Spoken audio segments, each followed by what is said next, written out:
প্রত্যেকটা আমার ভাই বোনকে একটা কথাই বলবো যে জীবনে ধর বাবা মা এত কষ্ট করে তোদেরকে ডিফেন্সের জন্য প্রিপারেশান করাচ্ছে, ঠিক আছে?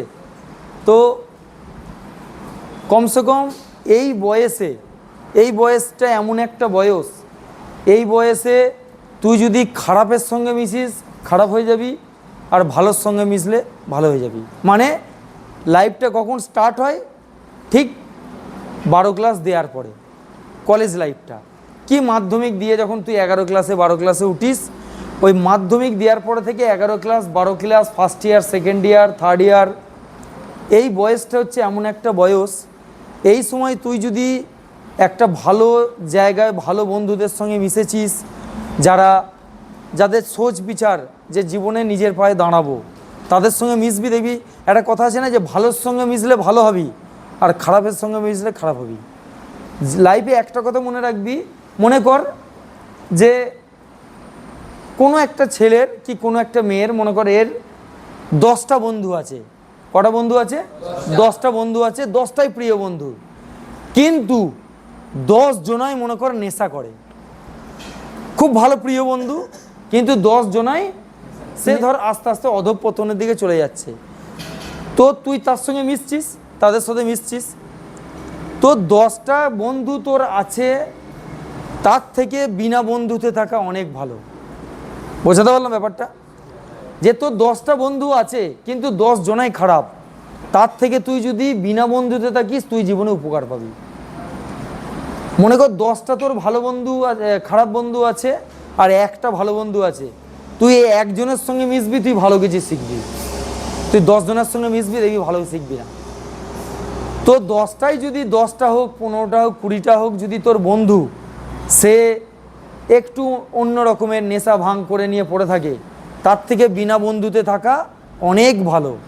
তার থেকে তুই বাড়িতে থাকবি, নিজের বাবা মার কাছে থাকবি, বাবা মা যেমন বলছে সেরকম চলবি, দেখবি জীবনে অনেক দূর এগোতে পারবি, ঠিক আছে? আর এই বয়সটা এমন একটা বয়স, এই বয়সে তুই যদি ভালোর সঙ্গে মিশিস ভালো হয়ে যাবি। মানে তোর বন্ধু ধর কেউ কম্পিটিটিভ নিয়ে পড়াশোনা করছে, কেউ মনে করছে যে আমি ডিফেন্সে যাব, তার জন্য কোচিং করছে, তার সঙ্গে যদি মিশিস দেখবি আচ্ছা ও কোচিং সেন্টারে যাচ্ছে, তাহলে আমিও যাই। কি ও ডিফেন্সের জন্য বাড়ি থেকেও হয়তো কেউ করছে, বাড়ি থেকেও অনলাইনে অনেকজন পড়াশোনা করে, নিজের মতো ছোটাছুটি করে, যাদের আর্থিক কতটা সমস্যা আছে, তার সঙ্গে মিশবি, দেখবি তোরও উদ্বিগ্ন হবে যে আমিও যাব। বোঝাতে পারলাম? তো সেই জন্য বললাম যে এই বয়সটা এমন একটা বয়স, এই সময় যদি তুই কারুর একটা গাইডনেসে থাকিস, দেখবি তুই ঠিক 1-2 বছর হয়তো কষ্ট হচ্ছে এখানে থাকতে, আমার কাছে থাকতে, আমার ইনস্টিটিউটে যে স্যার এত বকে, এত মারে, স্যার আমাদের মোবাইলগুলো জমা করে নেয়, স্যার বাড়ি যেতে দেয় না, হ্যাঁ কারোর সঙ্গে মিশতে দেয় না, কিন্তু একটা বছর যদি তুই এই লাইফটা স্ট্রাগল করে নিতে পারিস, তুই একদিন আমাকে মনে করবি যে স্যার আজকে নিজের পায়ে দাঁড়িয়েছে আপনার জন্য, এটা মনে করবি। বুঝতে পারলাম? হয়তো আমি তোদেরকে বকছি, মারছি, গাইড করছি, যে কোনো রকম কোনো নোংরা কাজ করতে দিচ্ছি না, সবসময় অনুশাসনে, এই ভালো করে জামা প্যান্ট পর, মানে সবসময় একটা অনুশাসনের মধ্যে রাখি, যে অ্যাজ এ আমি আর্মি পার্সন বলে আমি চাই আমার স্টুডেন্টরা সব আর্মির, যেমন আর্মিতে যেমন থাকে মানুষ সেরকমভাবে থাকে। তো একটু তোদের হয়তো কষ্ট হচ্ছে যে স্যার এরকম সব সময় বলছে, কিন্তু এর ফায়দাটা যেদিন চাকরি পেয়ে যাবি, আর যেই দিন দেখবি মাসের 26 তারিখে, 1 মাসও দরকার নেই, 26 তারিখে দেখবি তোর অ্যাকাউন্টে দিবি একদম অটোমেটিক পেমেন্ট হয়ে যাচ্ছে 40,000 50,000 টাকা করে, সেদিনকে মনে রাখবি যে আজকে স্যারের কাছে ছিলাম বলে এই জিনিসটা হয়েছে। এই বয়সে হয়তো অনেক কিছু মনে হবে যে আমার ওই বন্ধুটা সিগারেট খাচ্ছে, আমি একটু খেয়ে দেখি কীরকম, ঠিক আছে? কিচ্ছু ব্যাপার, কিচ্ছু নেই। কেননা স্মোকিং করে নিজের যে একটা ইমিউনিটি শক্তি পাওয়ার আছে যেটা তোর মধ্যে, সেটাকে নষ্ট করছিস। আজকে স্বপ্ন দেখছিস ডিফেন্সে যাব, তারপরে ধর কোনো রকম নেশা ভাঙন করছিস তোরা, এটাতে কি করবি? মাঠে গেলে ঠিক বুঝতে পারবি, যখন রানিং করবি তখন ঠিক তার ফল তুই পাবি। দেখবি যে ছেলেটা নেশা করে না, তার রানিংয়ের স্টেপ, তার রানিং, তার দম, আর যে ছেলেটা নেশা করে তার দমের মধ্যে অন্তর পাবি তুই। সে দেখবি আরামসে 18 মিনিট 17 মিনিট 18 মিনিটে মেরে দিচ্ছে 5 কিলোমিটার, কিন্তু তুই পারছিস না। ঠিক আছে, তো সেই জন্য বললাম যে জীবনে অনেক কিছু খাওয়ার আছে, খা বেশি করে এই বয়সে, চিকেন খাও, মটন খাও, মাছ মাংস ডিম খাও, প্রতিদিন করে 2টো করে ডিম সেদ্ধ খাও, কলা খাও, যেটা খেলে তোর দম আসবে। কোনো বাবা মা এখন বাবা মাদের কথাই শোনে না, বাচ্চারা বাবা মাদের কথাই শোনে না। ঠিক আছে, সবাই প্রায় এখন বাবার একটা ছেলে কিছু বলতে পারে না। আমাকে অনেকজন কমেন্ট করে বলে যে স্যার একটু ছেলেদের বোঝান। ঠিক আছে, তো যাই হোক, আমার প্রত্যেকটা আমার যারা ভিডিও দেখছে তাদেরকে আমি, আমার ভাইদের, ছোট ছোট ভাইদের আমি একটাই কথা বলবো যে এই বয়সটাতে একটু নিজেকে কন্ট্রোল করো। 1 নম্বর পয়েন্ট হচ্ছে বিড়ি সিগারেট, কোনো রকম স্মোকিং, কোনো রকম ড্রিঙ্কিং একদম বন্ধ রাখো, সেটা বিয়ারই হোক আর সেটা লিকারই হোক। আর 2 নম্বর পয়েন্ট, ফ্রি ফায়ার এই গেম খেলা টোটালি বন্ধ করে দাও। ঠিক আছে, এখন গেম খেলছিস এই মোবাইলটা কমসে কম এতটা জায়গায় এতটা কাছে থাকে, মনে রাখবি যে ওই 5G রেডিয়েশনটা এতটাই বাজে, তোর চোখের পুঁথলিটা আস্তে আস্তে ছোট হয়ে যাবে, তুই দূরের জিনিস দেখবি আর দেখতে পাবি না। যখনই দেখবি, তুই নিজেকে যাচাই করে দেখ যে 100 মিটার দূরে যদি কোনো বোর্ড লেখা থাকে সেটা তুই পড়তে পারছিস কিনা। আমার এখানে যে লেখা আছে 4টা তুই পড়ে দিবি এখানে পটাপট যে আমার চোখ ঠিক আছে না। ওই মোবাইলের রেডিয়েশনে তুই কাছের জিনিস ঠিক দেখতে পাবি, কিন্তু দূরের জিনিসটা দেখতে পাবি না, দেখবি আস্তে আস্তে আস্তে আস্তে তুই দেখতে পাচ্ছিস না। ঠিক আছে, তো সন্ধ্যের পর থেকে চেষ্টা করো যে মোবাইলটাকে পুরো আমরা সাইড করে রেখে দেবো। আমাদের দিনের বেলা মোবাইলটা ইউজ করো, সূর্যের আলোতে ইউজ করো, কিন্তু দূরে রেখে, একদম ডিস্টেন্স রেখে, এতটা ডিস্টেন্সে রাখো, দিয়ে নিজের ক্লাস করো। অনেকজনকার অনলাইনেও ক্লাস নিয়ে আছে, স্যারেদের পিডিএফগুলোও আছে, দূরে রেখে করো। ঠিক আছে, কিন্তু রাতে টোটালি মোবাইলটা বন্ধ রাখো। অনেক ছেলে দেখবি রাত্রি 12টা 1টা 2টো পর্যন্ত একদম লাইট মাইট বন্ধ, আর মোবাইলে হয়তো রিলস দেখছে, ও দেখছে। এর ঠিক এফেক্টটা বুঝতে পারবি যখনই 30-35 বছর বয়স হবে, বুঝতে পারবি। মোবাইলটা রাত্রের দিকে একদম অ্যাভয়েড করো। আর আরেকটা ব্যাপার, মোবাইল আমি তো জমা নিয়েই নিচ্ছি, যারা বাড়িতে থেকে আমার ভিডিও দেখছো, মোবাইল টোটালি রাত্রে সুইচ অফ করে সাইডে রেখে দেবে।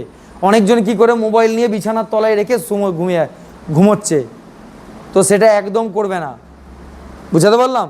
সেটা একদম করবে না, কেননা ওই রেডিয়েশন তোর মস্তিষ্কের উপরে জোর দেবে, ওর রেডিয়েশন এতটাই প্রখর।